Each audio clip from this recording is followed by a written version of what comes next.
మీ personal interviews మరియు వ్యాపార ప్రకటనల కొరకు ఈ నెంబర్ని సంప్రదించండి.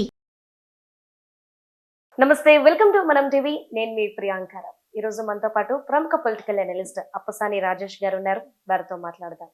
నమస్కారం సార్. నమస్తే సార్, సీజ్ ద షిప్ అని చెప్పేసి పవన్ కళ్యాణ్ గారు ఒక స్టేట్మెంట్ ఇచ్చారు. అసలు ఆ షిప్ లో వెళ్తున్న సరుకు ఎవరిది? అంటే రేషన్ బియ్యాన్ని ఎక్కడికి తరలిస్తున్నారు? ఈ దందా నడుపుతుంది ఎవరు? అలానే ఎందుకు ద్వారంపూడికి ఈ దందాకి ఉన్న సంబంధం ఏంటి?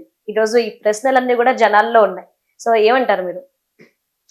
ఒకటి, అందులో 640 క్వింటాళ్ల పబ్లిక్ డిస్ట్రిబ్యూషన్ సిస్టమ్ బియ్యం ఉన్నాయి అని చెప్పని ఆ శాంపిల్స్ టెస్ట్ చేయడం ద్వారా నిర్ధారణ జరిగింది. అవును.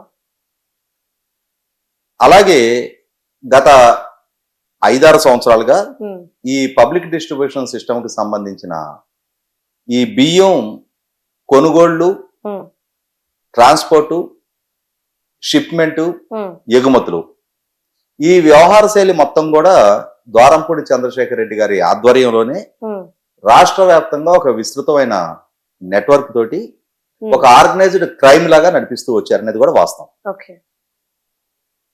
అయితే ఇక్కడ గమనించుకోవాల్సింది ఏంటి అంటే, అమ్మేవాడు ఉంటే కొనేవాడు ఉంటాడు. అమ్మేవాడు లేనప్పుడు కొనేవాడు ఉండటానికి ఆస్కారమే లేదు.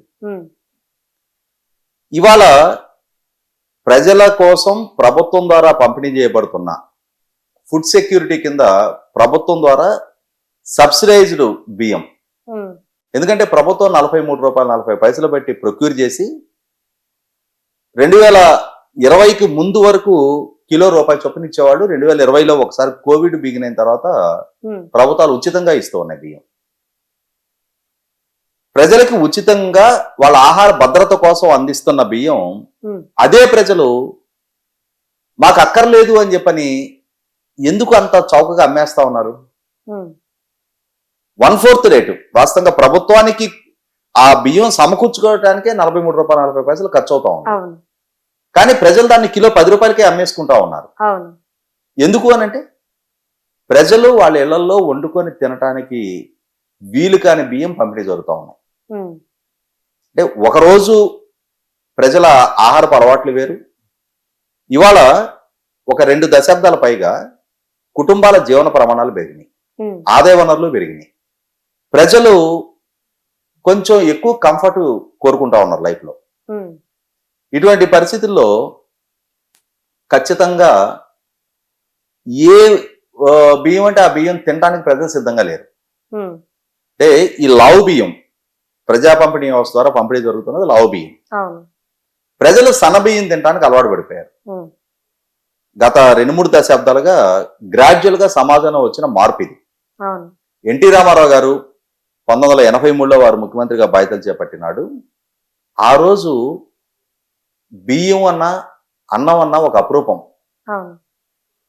మాకు చిన్నప్పుడు మేము పల్లెటూళ్ళల్లో ఏదైనా కిరాణా సరుకులు తీసుకురామని ఇంట్లో వాళ్ళు చెప్తే కొట్లుకి వెళ్తే అక్కడ పేదవాళ్ళు నూకల కోసం వచ్చేవాళ్ళు, బియ్యం కాదు.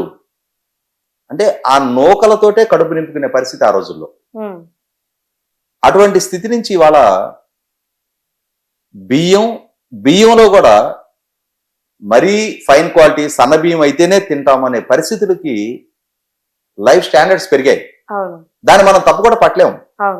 ప్రజలు మెరుగైన అవకాశాలు అందిపుచ్చుకుంటా ఉన్నారు, జీవన స్థితిగతులు మెరుగుపడతా ఉన్నాయి. మరింత మెరుగ్గా జీవించాలని చెప్పని కోరుకోవటాన్ని మనం ఎట్టి పరిస్థితుల్లో తప్పటానికి వీల్లేదు. కానీ ప్రభుత్వాలు కూడా దానికి అనుగుణంగానే వ్యవహరించి తీరాలి. ఇక్కడ ప్రజల లైఫ్ స్టైల్ని, లైఫ్ స్టాండర్డ్ ని అర్థం చేసుకోకుండా ఇప్పటికీ ఒక రకంగా మన రాష్ట్రంలో కూడా మితిమించిన రేషన్ కార్డులు ఉన్నాయి. ఓవరాల్ గా రాష్ట్రంలో 1,68,00,000 కుటుంబాలుంటే అందులో 1,48,00,000 కుటుంబాలకి వైట్ రేషన్ కార్డులు ఉన్నాయి. ఇది కూడా చాలా విమర్శనాత్మకమైన అంశం. కేంద్ర ప్రభుత్వం 90 లక్షల వైట్ రేషన్ కార్డులు ఇస్తే రాష్ట్ర ప్రభుత్వం ఇంకొక 58 లక్షల వైట్ రేషన్ కార్డులు అడిషనల్ గా యాడ్ చేయడం జరిగింది. ఈ 1,48,00,000 ఈ వైట్ రేషన్ కార్డుల ఆ కార్డు హోల్డర్స్ కి ప్రతి నెల ఆ కార్డులో ఉన్న కుటుంబ సభ్యులు ఒక్కొక్క వ్యక్తికి 5 కిలోల చొప్పున బియ్యం పంపిణీ చేస్తా ఉన్నారు. ఈ పంపిణీ చేస్తున్న బియ్యం వచ్చేటప్పటికి వాళ్ళు కుటుంబాల్లో వినియోగించుకోవడానికి ఇష్టపడట్లా.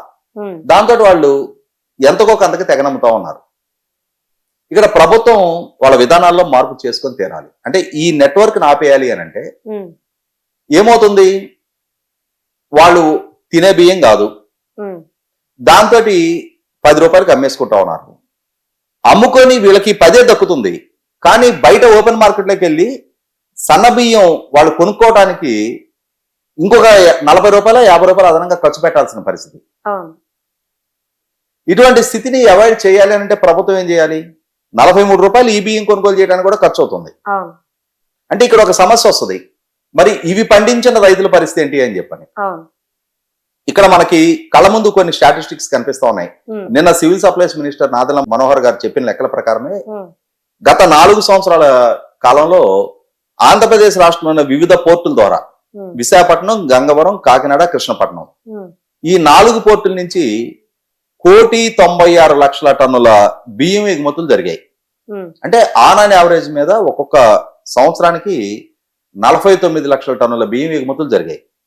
అంటే భారతదేశానికి సంబంధించిన బియ్యానికి అంతర్జాతీయ మార్కెట్లో డిమాండ్ ఉన్నట్టే కదా. ఇన్ని లక్షల టన్నుల బియ్యం ఎగుమతి చేయగలిగారు అని అంటే ఇక్కడ వీళ్ళు ఎగుమతి చేస్తే దిగుమతి చేసుకునేవాడు ఇంకొకటి ఉంటేనే కదా. కాబట్టి ఇక్కడ ఈ పంట పండించిన రైతులకు సంబంధించిన ధాన్యాన్ని ప్రభుత్వం కొనుగోలు చేస్తుందా, ప్రైవేట్ వ్యాపారస్తులు కొనుగోలు చేస్తారా, ఎవరైనా సరే దాన్ని ఎక్స్పోర్ట్కి వాడుకోవచ్చు. ఎందుకంటే విదేశాల్లో వాటికి డిమాండ్ ఉంది కాబట్టి, ఆ బియ్యమే విదేశాలకు ఎగుమతి అవుతా ఉన్నాయి కాబట్టి. పబ్లిక్ డిస్ట్రిబ్యూషన్ సిస్టమ్ ద్వారా పంపిణీ చేసే బియ్యం ప్రజలు దేనిని వినియోగిస్తున్నారో ఆ బియ్యం పంపిణీ చేస్తే, ఒకవేళ పబ్లిక్ డిస్ట్రిబ్యూషన్ సిస్టమ్ ద్వారా ఆ బియ్యం ప్రొక్యూర్ చేయడానికి అదనంగా బడ్డెన్ అవుతుంది అని అంటే అప్పుడు క్రాస్ సబ్సిడీ ఇవ్వండి. మీరు ఇవాళ 43 రూపాయలు ఒక్కొక్క కేజీ మీద ఖర్చు పెట్టడానికి మీరు సిద్ధంగా ఉన్నారు. అది మీకు ప్రొక్యూర్ చేయడానికి 55 రూపాయలు 60 రూపాయలు పడింది అనుకో, వినియోగదారులకు చెప్పండి, అయ్యా మీకు బయట మీరు కొనుక్కునే బియ్యం మేము కిలో 20 రూపాయలకే ఇస్తాం, మీరు డైరెక్ట్ గా వండుకొని తినడానికి అనువుగా ఉండే బియ్యం, ఈ లావు బియ్యం ఇవ్వట్లేదు అంటే ఎటు ఒక 40 రూపాయలు మీరు 43 రూపాయలు భరించడానికి సిద్ధంగా ఉన్నారు కదా ఈ బియ్యం మీద. దాని ప్లేస్ లో మీరు 55 రూపాయల 60 రూపాయల ఏ రేటుతో ప్రక్యూర్ చేస్తారు, దీనికి సమానమైన బడ్డెన్ వరకే మీరు బేర్ చేసి రిమైనింగ్ భారం వినియోగదారుడికే అప్పచెప్పండి. అతను ఓపెన్ మార్కెట్ లోకి వెళ్ళి 40, 50, 60 రూపాయలు ఖర్చు పెట్టే దగ్గర 20 రూపాయలకే దక్కుతుంటే అతను సంతోషపడతాడు. ఇవాళ ఇదే రేషన్ షాపుల ద్వారా కందిపప్పు ఖరీదుకి ఇస్తా ఉన్నారు. కిలో 100 రూపాయలు పైగా కందిపప్పు అమ్ముతా ఉంటే రేషన్ షాపుల్లో 67, 68 రూపాయలకి ఇస్తా ఉన్నారు. డబ్బులు ఖర్చు పెట్టి తీసుకుంటున్నారు కదా, ఎందుకంటే వాళ్ళ ఇంట్లో వాడుకునేవి. ఇవాళ మనకి బ్లాక్ మార్కెట్ అవుతున్న వాటిల్లో కందిపప్పు గాని, షుగర్ గాని, రాగులు గాని, గోధుమలు లాంటి ఈ పీడిఎస్ సిస్టమ్ లో పంపిణీ చేసే మిగిలిన సరుకులు ఏవి బ్లాక్ మార్కెట్ అవ్వట్లా. ఎందుకంటే అవి ఇంట్లో వాడుకునేవి కాబట్టి చక్కగా వాడుకుంటా ఉన్నారు. ఈ బియ్యం వాడుకోవడానికి అనువుగా లేవు కాబట్టి వీటిని తెగనమ్ముతా ఉన్నారు. ఈ యంత్రాంగాన్ని సంస్కరింపబడాలి అని అంటే, ఈ మాఫియా నెట్వర్క్ ని కట్ చేయాలి అని అంటే అమ్మేవాడికి అమ్మటానికి అనువైన బియ్యం ఇవ్వకుండా ఉండండి. అతను అమ్మడు, కొనేది ఎవరు? ఈ మాఫియా నడిపించేది ఎవరు? వాళ్ళ ఎక్స్పోర్ట్ ఆర్డర్స్ ఫుల్ఫిల్ చేసుకోవాలి అని అంటే రైతుల నుంచి ప్రొక్యూర్ చేసుకుంటారు డైరెక్ట్ గా. అంతేగాని ఈ పీడిఎస్ ఈ వాహనాలను ఉపయోగపెట్టో ఈ కార్డుల ద్వారా పంపిణీ చేసే బియ్యాన్ని అందిపుచ్చుకునే ఆస్కారం ఉండదు కదా. ఇప్పుడు వచ్చే 5 కిలోలు వాళ్ళ ఇంట్లో వండుకోవడానికి అనువుగా ఉండే బియ్యం ఇస్తే వాళ్ళు ఎందుకు బయటకి అమ్ముతారు వాటిని? వీడిని అమ్మేస్తే మళ్ళీ బయట మార్కెట్ వాళ్ళు కొనుక్కోవాలి కదా, కాబట్టి అమ్మరు, చక్కగా వినియోగించుకుంటారు. అప్పుడు మొత్తం ఈ మాఫియా నెట్వర్క్ ఆగిపోద్ది. ఆ విధమైన పాలనాపరమైన ఒక పాలసీ డెసిషన్ ప్రభుత్వ పరంగా తీసుకొని తీరాలి. ఎందుకంటే ఇక్కడ కాదు ఈ విధమైన వాళ్ళ ఇళ్లలో వాడుకొని బియ్యమే పంపిణీ చేస్తామనంటే ఈ నెట్వర్క్ ని ఆపగలగటం అనేది కేసులు నమోదు చేయడం ద్వారానో ఇంకొకటి ద్వారా నమోదు చేయడం ద్వారా ఈ నెట్వర్క్ ని కంట్రోల్ చేయలేరు. ఎందుకనంటే ఇవాళ మొన్న వైసీపీ ప్రభుత్వం పాలన జరిగిన నాళ్ళు వైసీపీ నాయకుల కనుసన్నల్లో ఈ వ్యాపారం నడిచింది. ఈ వ్యాపారం చేసే వాళ్ళకి ఏమి ఎమోషన్స్ రాజకీయపరమైన ఎఫిలేషన్స్ ఏమి ఉండవు. ఉమ్, వాళ్ళకి కావాల్సింది అధికారంలో ఉన్న వాళ్ళ అన్నదండలు కావాలి, వాళ్ళ ఆశీస్సులు కావాలి. ఆ రోజు వైసీపీ ఆశీస్సులు దక్కే వాళ్ళకి వాటాలు ఇచ్చి వాళ్ళు వీళ్ళు కలిసి వ్యాపారం చేసుకున్నారు. ఉమ్, ఇవాళ ఈ పార్టీలు అధికారంలో ఉన్నాయి, ఇవాళ వైసీపీ వాళ్ళది నడవదు. వైసీపీ వాళ్ళ మనుషులుగా చలామణి కట్టడానికి వీళ్ళు కూడా ఇష్టపడరు. ఇప్పుడు ఈ నాయకులు పంచం చేరతారు వీళ్ళు. ఉమ్, బాబు ఆ రోజు వాళ్ళకి అంత వాటా ఇచ్చాం, ఇదిగో మీకు కూడా ఇస్తాం. డబ్బుకి టెంప్ట్ అవ్వని వాళ్ళు ఎంతమంది ఉన్నారు? ఉమ్, ఉంటారు. అందరికందరూ వీళ్ళు దగ్గర నుంచి వాటాలు పంచుకోవడానికి సిద్ధపడిపోయారని చెప్పని నేను కూడా చెప్పను. ఓకే. కానీ ఇవాళ ఉన్న సమకాలీన పరిస్థితుల్లో మనం చూస్తా ఉన్నాం, కోట్లు ఖర్చు పెట్టి గెలుస్తా ఉన్నారు.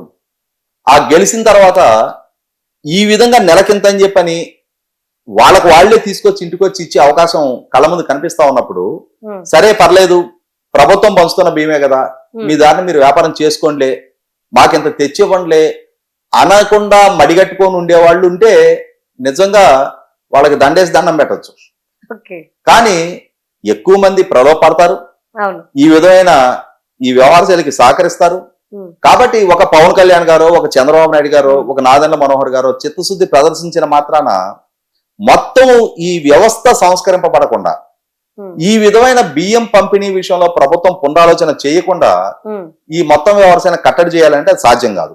ఓకే. కాబట్టి ఇప్పుడు ద్వారంపూడి చంద్రశేఖర్ రెడ్డిని కట్టడి చేస్తే ఉమ్, ఇంకొక రెడ్డి వస్తాడు, లేకపోతే ఇంకొక నాయుడు, ఇంకొక చౌదరావు వస్తాడు. ఉమ్, అంతేగాని ఈ వ్యాపారం ఆగదు. వ్యాపారం ఆపగలిగే బాధ్యత, ఉమ్, ఆ సామర్థ్యం, ఆ విధమైన ఆలోచన చేయగలిగే అనుభవం, ఉమ్, పరిజ్ఞానం పాలకులుగా ఉన్న చంద్రబాబు నాయుడు గారికి, పవన్ కళ్యాణ్ గారికి ఉంది. ఉమ్, వాళ్ళు కూర్చొని ఒక నిర్ణయం చేస్తే, ప్రజలకి వాళ్ళు తినే బియ్యం అందిస్తే, ఉమ్, ఈ మొత్తం ఈ మాఫియా అనేది మనం ఏదైతే చెప్పుకుంటున్నామో ఉమ్. దాన్ని ఒక్క కలంపోటుతో ఫుల్ స్టాప్ పెట్టేయచ్చు. Okay, right. Thank you so much sir.